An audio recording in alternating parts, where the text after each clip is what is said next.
गणनायकाय गणदैवताय गणाध्यक्षाय धीमहि गुणशरीराय गुणमण्डिताय गुणेशानाय धीमहि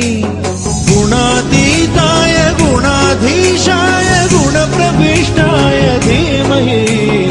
एकदन्ताय वक्रतुण्डाय गौरीतनयाय धीमहि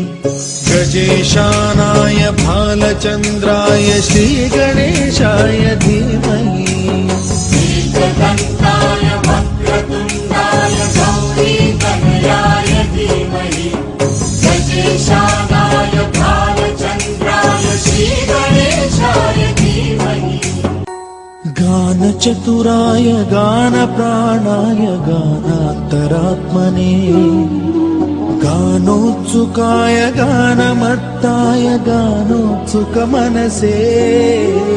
गुरुपूजिताय गुरुदैवताय गुरुकुलस्थायिने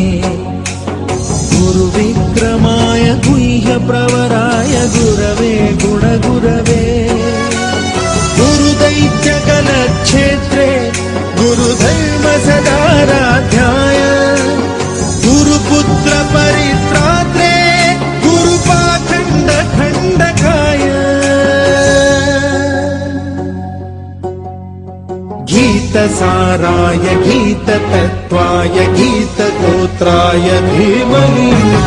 गूढगुल्फाय गन्धमत्ताय गोजयप्रदाय धीमहि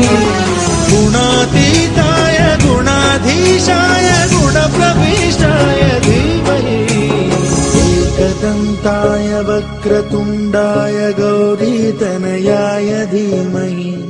गजेशानाय भालचन्द्राय श्रीगणेशाय धीमहि